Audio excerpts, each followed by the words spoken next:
We are live. It is time. And it's 30 with Justin and Karen. I don't think Karen's joining us this week, but it's 30 with Justin at the very least.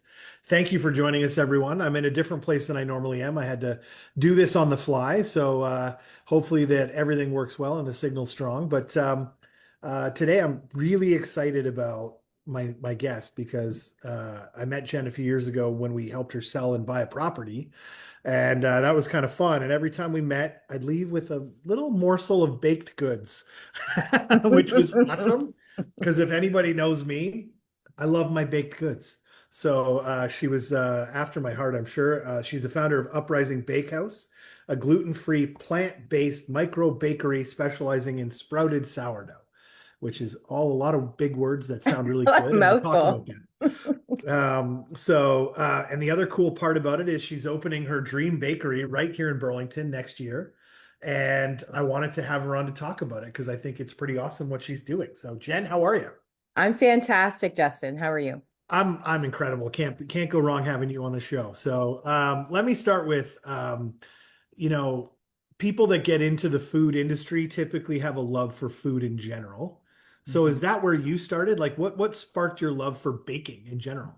Definitely. I've always loved baking. It's probably because I love eating so much. And it's like, it gets Fair. pricey when you gotta, buy it from other places. So, you want to learn how to make it yourself. But Mm. even as a kid, I loved baking. Like I loved going through cookbooks. And you know how like when you were young and your parents are like, don't use the stove while we're gone?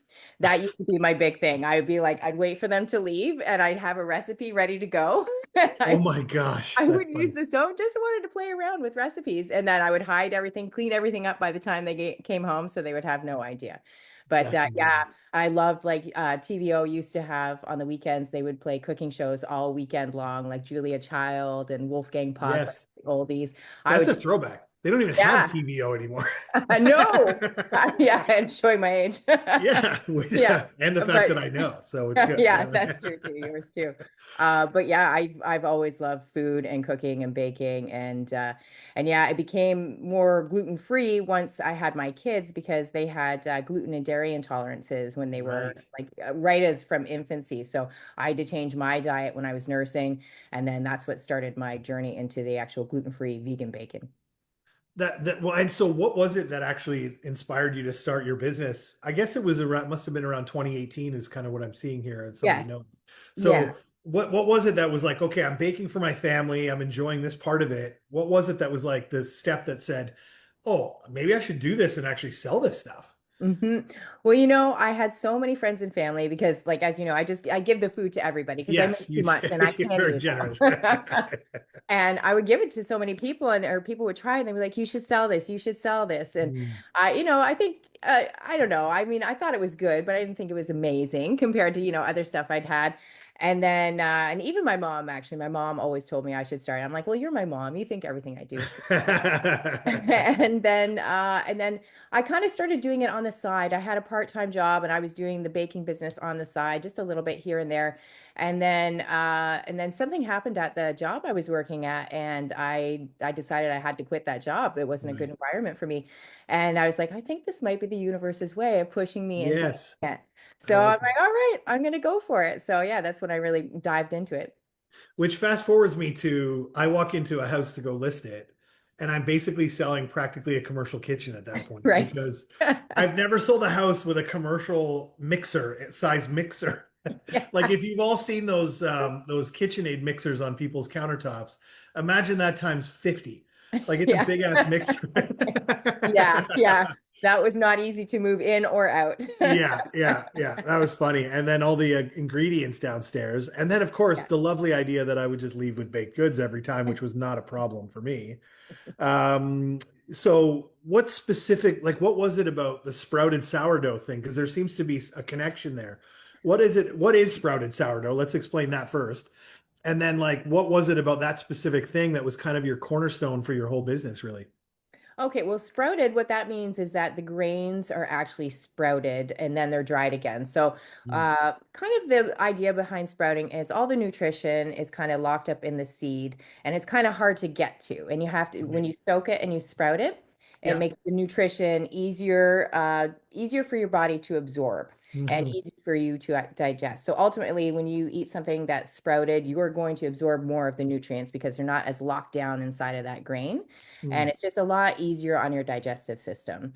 And the reason I was looking for that and that I wanted that for my bread is that I was having digestive issues. And they Mm. started in, I'd say they started probably, I've had them a little bit all my life, but I kind of was like, I liked food too much. I didn't want to change my lifestyle. So, but it was in 2018, I started to get rosacea. And I Mm. was trying to figure out the source of it. And a lot of it, I would see, oh, I'm having a flare up when I have oil, when I have sugar, that sort of thing. So I actually had to stop eating bread for a little bit because it just caused so many health issues for me, even digestive, like, gastrointestinal issues as well. And so I stopped eating bread, but I really missed it.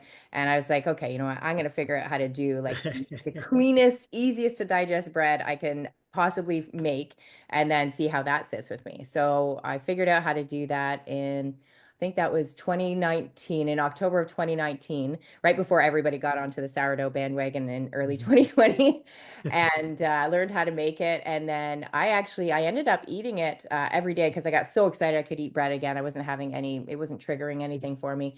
And so I was trying it and experimenting with it every day. And I ate it every day for over 3 months, gained 5 pounds, no big deal. I was fine with Hey, that. carbs are carbs. It is what it is. Yeah. I was happy to eat bread again, Yeah. and then without me really realizing, my asthma disappeared. So I'd had Oh. lifelong asthma, and I was taking medication for 30 years, daily medication dependent asthma for 30 years. And one morning I realized about midday I hadn't taken my morning inhaler, and I was like, oh, that's weird. Okay, I'll try and make it through the rest of the day. And I felt maybe a little bit tight chested, probably because I was thinking about it now, right? Mhm. And I was like, okay, just power through it, just see what happens. And yeah, boom, gone. So a lot of people say that gluten-free sour or just sourdough in general, it's not a probiotic food. It says that most of the probiotics, the bacteria get killed in the heat process of the Mhm. oven. But my sourdough seems to retain some of it. So Mhm. the way I know this for sure is not just in my asthma healing, but in that if I leave a baked loaf of my bread on the counter, say for 24 hours, it continues to get sour, which means that there are Mhm. bacteria in there that are still eating through the carbs that are producing Right. acid and making it more sour. So I Hmm. think it just recultured my gut. That's really cool. Yeah, yeah. It's hard to think that, bread is actually healthy that I could do that, Yeah. but I did. Well, I mean, I think the problem is that we've spent so much time lambasting carbs and things like that, and it's not they're not our enemy. It's Yeah, just eaten in the proper format is the way to go. It sounds like what you're saying, basically. And exactly. everybody, the interesting part is everybody's body is slightly different than each other, and everybody's going to react differently to these things. So just because it worked for you doesn't mean it'll work for somebody else. True. But on the flip side, you know, at the end of the day, if it worked for you, amazing. Like, Yeah, why would you not do that? That's just right. and who doesn't a life without bread is not a life for me. Forget I it. know. Same. Same. Bread and butter. Oh my God. Jeez. I mean, dairy, you don't like the dairy thing, but Well, the yeah. bread and Hey, butter. I make good vegan butter. Hey, I'm good There with you go. There you that. go. So what is Uprising Bakehouse? Like, where did the name Uprising come from? I kind of get the idea of rising bread, but like, Yeah. what's is that the basis behind it?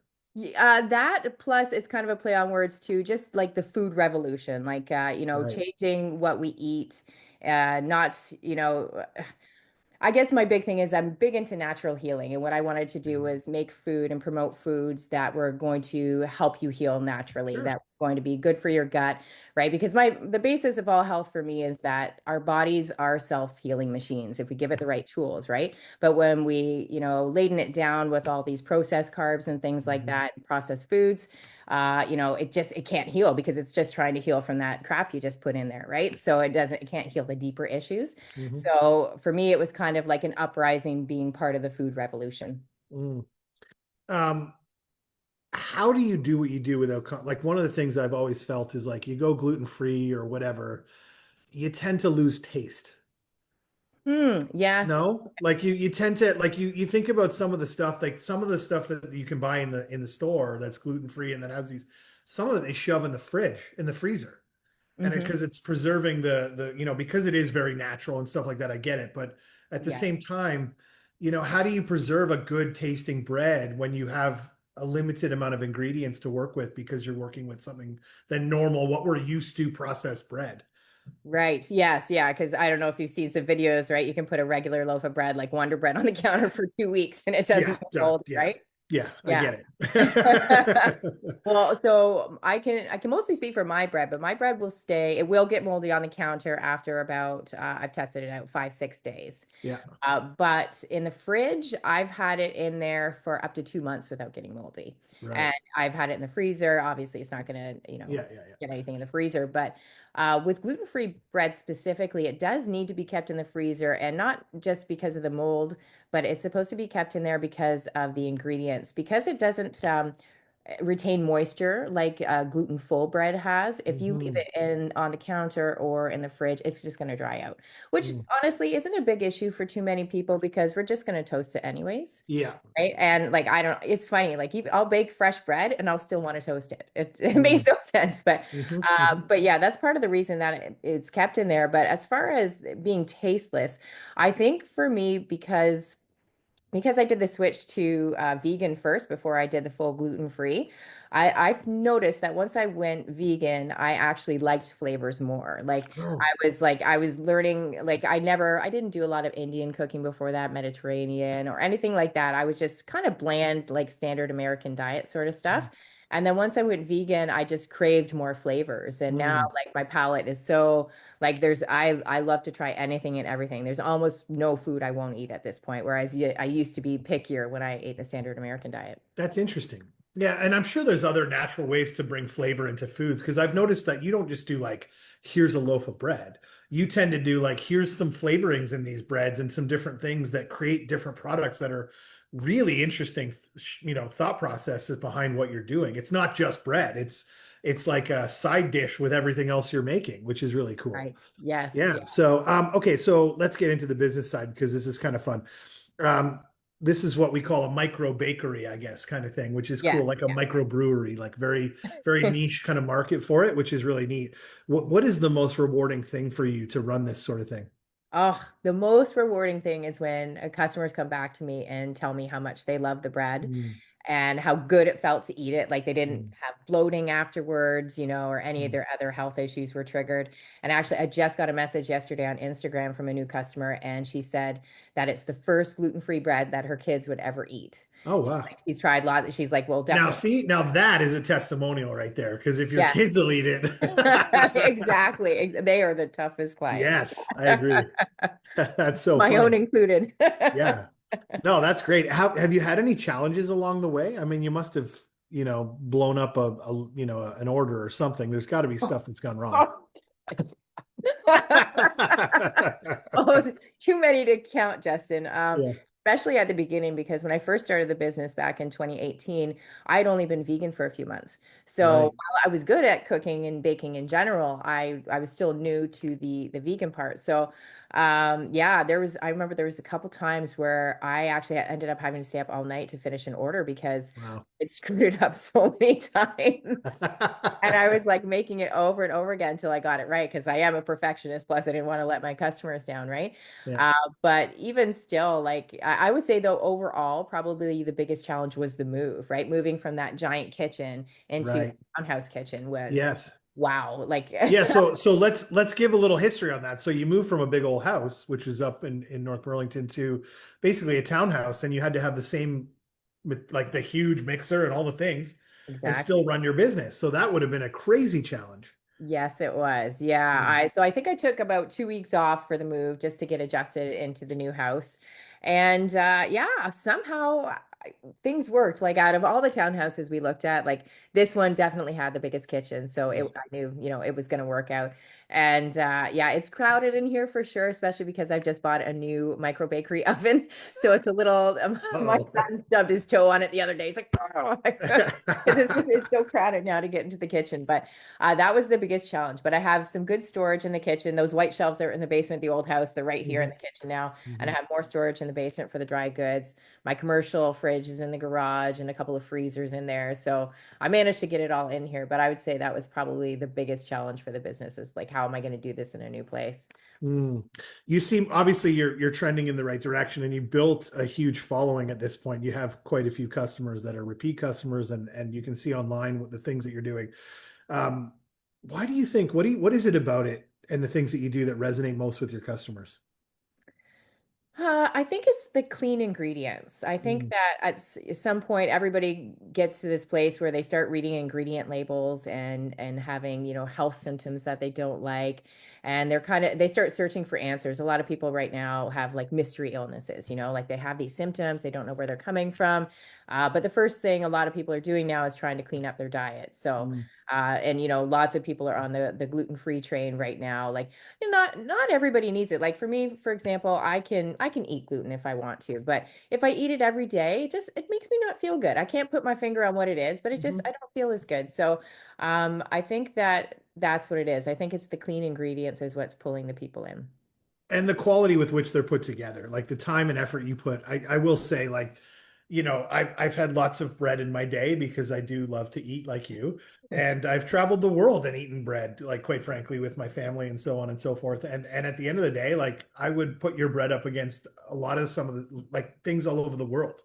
Wow. I don't know like how to quantify that, but like, genuinely speaking, if I took an Uprising Bakehouse piece of bread out of the oven and put it on my plate and ate, it would be as good as anything you could eat anywhere. I'll tell you that right now. That's Thank my you. endorsement. Thank you. Thank She'll you. send me the check in the mail, I'm sure. You got Um, it. Well, you know what? Actually, some people do tell me, like, okay, so well, two things. First of all, they say that they can taste the love in it. Like, I really do love 100%. it, Yeah. right? And I love my sourdough starter, Ethel. Like, we have a great relationship. That's so weird to I say. was going to ask you about that. I know all these people with sourdough and their little starters sitting there and they name them. Yeah. So She's funny. honestly, she's so reliable. Like, a lot of people, I don't know if you've heard this trend, people are like hiring sourdough babysitters for when they go on vacation, That's so right? funny. I'm like, honestly, if your sourdough starter, it will last forever as long as you don't put it in an oven or something like that, which, by the way, I have done. Speaking of the challenges from the past, yeah, I did that Mhm. once. Terrible decision. Won't do it again. But like your sourdough starter, it doesn't need to be fed every week, like everybody talks about. I have left a sourdough starter for 8 months without feeding just to test. And it came back within about 3, 4 feedings. I've even frozen one for over a year. So when we moved from the old house to here, I kept a frozen one in, with the frozen things just in case something happened during the move. And because that was my biggest concern, something would happen to Ethel. And I was like, everything worked out. So I That's ended up so good. taking it out of the freezer and brought it back to life within days. Like they're impossible to kill. But yeah, Ethel, she's so resilient. Like nothing gets her down. I'm gonna have to do some more research on this sourdough starter business because it's a really interesting. It's like having a pet. It feels like And it's it's so so funny. not. It's so not. But the other thing I wanted to mention about my ingredients is that like I really do try to source. Like I think this is important for all foods and baked goods and things like that. That sourcing the best possible ingredients is going to make for an product that's Mhm. amazing, right? So I also like I use organic ingredients. Obviously, they're already gluten-free and plant-based, but and sprouted. And I also use all like the whole grains. So I actually buy the grains whole sprouted. I'm going to pick up some tomorrow. I drive down to Seaforth, Ontario to pick them up. I buy the grains whole and I bring them home here and I mill them into flours myself. Oh wow. Yeah, so that way you're getting the most nutrition out of it as well. Most nutrition, the highest quality because you can control it, Yeah. right? And you understand where it comes from. And it sounds like you're getting everything Canadian, so which is also really cool. Right. Yes. When we Yeah. talk about some of the stuff we've been going through as a country right now, supporting a local Canadian business that also supports Canadian businesses is important and Canadian farmers, quite frankly. So that's really cool. Definitely. Yeah. Why did you pick Burlington as the place for your first storefront? Oh, I love Burlington. I love it. Good. I just love it. I was born here. I lived my first 4 or 5 years here, moved to East End Hamilton for a brief stint. I don't really talk about that. It was a time, just Yeah, 5 years yeah, yeah. and then moved back to Burlington. And I've been here ever since. And I've lived like all different parts of the city, but I love the people, the community. I feel like it's I don't know, it's safe, I guess. It's relatively safe, as safe as can be right now. And it's just, I don't know, it feels like home. And I love the history too. Like I love all the Mm. history with Joseph Brandt. And yeah, it's just, I've always just loved Burlington. It's just always felt like my place. Downtown has a special place for me too because I grew up sort of near there too, and all the festivals, and you can walk around, and there's such a cool atmosphere almost all year round because even at Christmas time with some of the stuff they do down there is really nice. Yes. So I mean, yeah, Yes. you've picked the right thing. So the location is actually at 393 John Street. Yeah. What was that search like? What was that journey like? It was divine, actually. Oh, really? Oh, absolutely. It wasn't me, just to be clear. So just so everyone knows, I recommended somebody, but it wasn't me. I Yeah, just wanted to so throw that out so there. right. So I came to you for a recommendation, right? For Mhm. a realtor, for a commercial realtor, Yeah, and you recommended me to Susan. So yeah, I told Susan what I was looking for. I had two places in mind I already wanted to be. So in my head, like right from the beginning, right from like 2019, and like the store had remained vacant until now.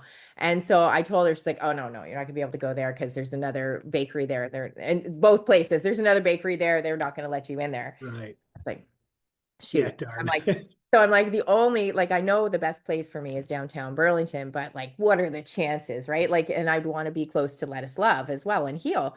Yeah, And I thought, what are the chances something down there is going to even come available? So she just sent me out the listings every week. And then I remember it was like one Friday night, I was like, oh, it's in. And I look at it. I was like, oh, it's cute. It's 800 square feet. Okay, I could do that. Downtown Burlington. All right. Let's see exactly where it is. And then I look and I see like it's two doors down from Lettuce Love. I that's was, love. you Yeah, gotta be kidding me. that's so funny. That's So I was like, amazing. okay, the universe wants this to happen now. Let's go. So yeah.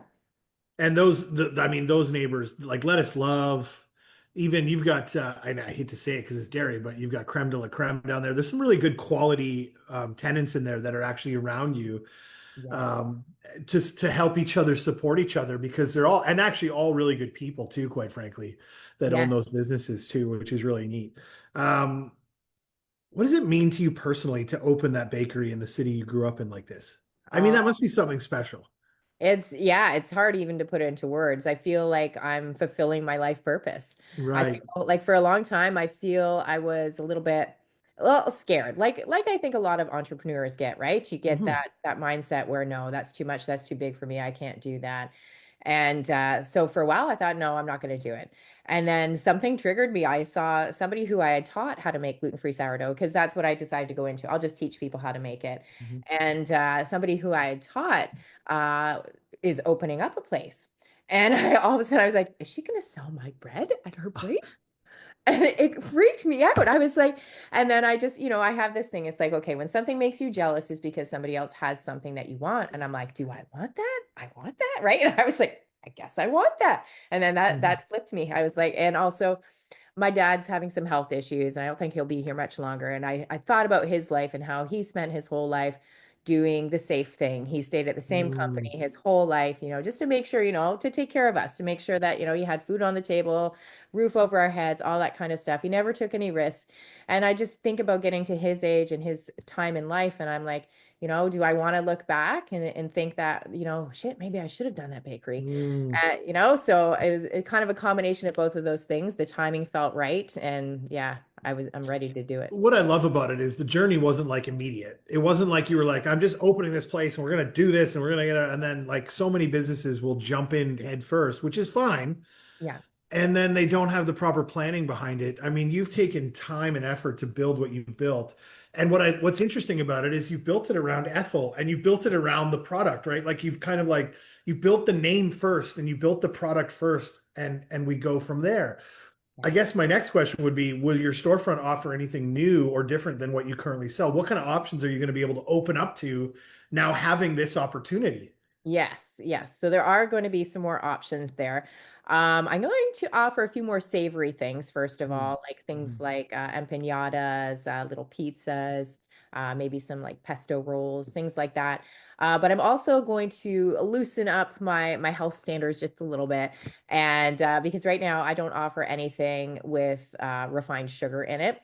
And I am going to probably use some powdered sugar, organic powdered sugar in some of my products. So I'm going to make it a little more bakery-like. Like I want to offer things that people look for at most bakeries. Like, my big thing right now that I'm working on, which I'm really enjoying working on, is these New York City style bakery cookies, which are like they're a third of a pound raw. It's a Jesus. giant cookie. And so it's a trend right now in the baking industry. Listen, if you Cookies. need a tester, I could be there. Steve, I how don't many live far people are from you. here? So, All hey, right, listen, I'll remember that. I'll remember that. I'm Okay. just signing up for that right now. It's like it's honestly it's hard because I really love baked goods so much. Yeah. Yeah. I honestly I made the first batch and I ate every cookie except for one. My son, he was like, it's good. He had a few bites, put it down. I brought one to my dad. That was it. And then the rest I just slowly went through myself. And that was just the first recipe. That's so funny. Yeah, so That's so there'll funny. be a little more like my holy grail, which I cannot promise is going to happen anytime soon because I'm going to hire a talented pastry chef to help me with this, is I would love to make a gluten-free sourdough vegan bagel. Or bagel, Ooh. not bagel, sorry, croissant. Croissant. Croissant. So Croissant. plant-based, gluten-free croissants. I've Well, attempted I one. mean, that's very heavily butter based, isn't it? So, like, you really got to do some work on that. Well, yeah. So I've already worked on making a butter for it, like to get to a certain percentage that's good for a croissant because I make my own vegan butter. So I was like, okay, I got that down. Now I have lots of sourdough recipes. So for me, I think it's the technique. I can get the Mm. ingredients together, but it's going to be the technique. Like it's a lot of work to do that. So yeah, I don't see myself doing it. I'm gonna find someone talented to help me with that. But I think that's the point is good, entrepreneurs, good business owners will see their weaknesses and fill in the gaps with the right people. Right. Right. And you understand that, listen, like I never trained as a pastry chef, and pastry is just so a niche in its own, right? Like Yeah. it's very difficult. I watch these guys on TikTok and I mean, holy cow, they're just Oh, I unreal. know. Oh, I I could mean, watch those forever. I Yes. can too. When they do that, well, don't give it when they cut And they it's spread it open. Yeah. Those layers it's with the bubbles. Oh, right. that's my thing. I love that. Right. Yes. Yeah. Yeah. But yeah, so it's just such a good technique. But what I love the idea, but this is all kind of falling into place nicely because it really does show your acumen for being a decent business owner, a good business owner, because you're taking, I mean, you don't need my, my seal of approval here, but I you will seem take to it. be doing all the right things to put this into place in a way that is meaningful and create longevity for you, which is so cool. Um, you kind of mentioned earlier, and I want to tie this together really quickly as we kind of wrap up, coming up to 30 minutes. But creating an atmosphere that's a little more bakery like, a little more user friendly for the general public. What would a new person that's looking to maybe think about gluten free or plant based or what do they need to look for? Where can they start, kind of thing?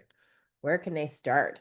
Like, so somebody who's looking to just eat healthier sort of thing? Well, anybody that has the either the need or the want to just say, you know what, I want to eat a little healthier. What should I Yeah. start with? Where should I go? What's the easiest, most palatable spot to sort of start? I guess is what I'm Yeah. asking.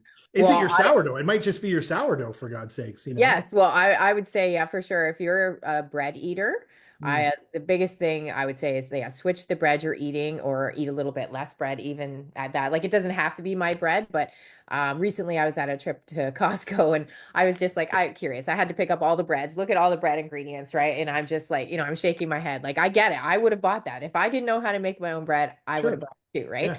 But I'm like, these bread is something that most people are eating every day. Like most people have a sandwich at lunch, right? So that's two pieces of bread that you're having every day. So just that small change could do something. But I'm really big into fruit, actually. I'm a big fruit eater. So I always start my day with fruit. And usually I stay pretty raw until dinner time. And even at dinner time, it's usually a salad, but usually a piece of sourdough with my dinner as well. Right.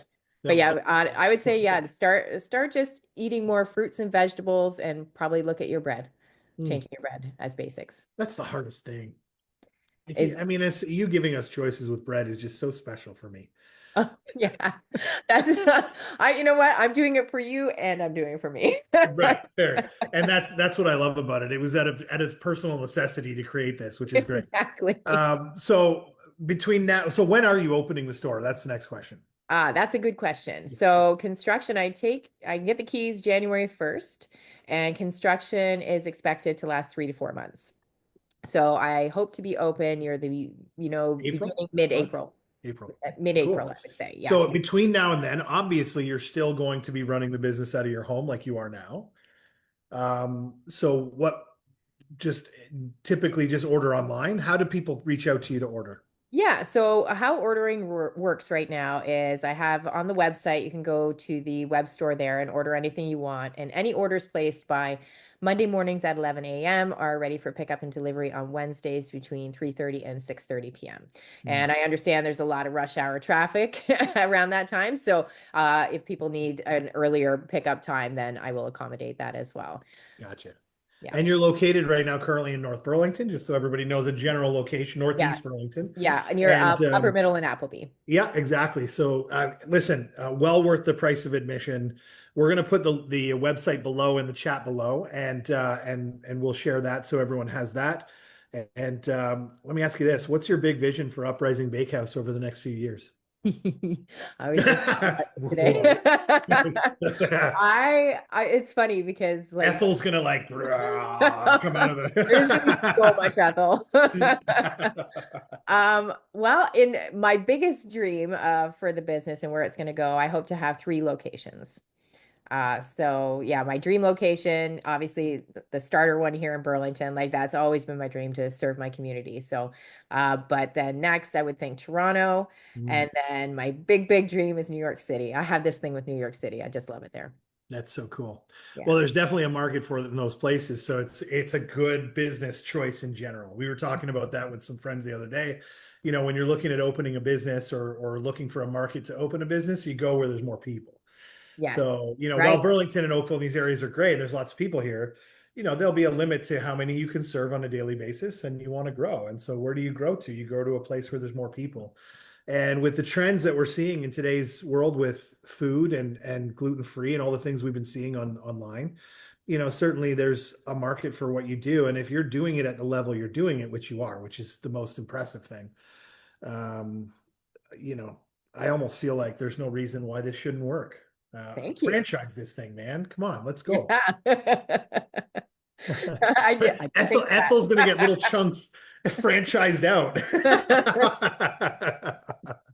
So you let the cat out of the bag on that one. Ethel is the best name ever for a sourdough starter. I love it. Yeah, because she's like a sturdy old lady. That's how I think of That's my favorite. That's exactly right. That's so great. That is so great. Oh my God, Jen, this has been so much fun, and I'm so excited and so proud that I know you. Quite frankly, you're Oh, so thank amazing, you. and I look forward to your success in the future and seeing this place open because I'll be one of your first few customers Woohoo. when I Awesome. get that. When you open that place up, I'll be there. So, Awesome. and I definitely want a cookie, just so you know. You, you can have one on the house. Oh, thank you. That's so Welcome. sweet. All right. Well, thank you everyone for watching. All of Jen's details for Uprising Bakehouse will be below. And thanks for watching, everyone. We'll see you soon. Bye.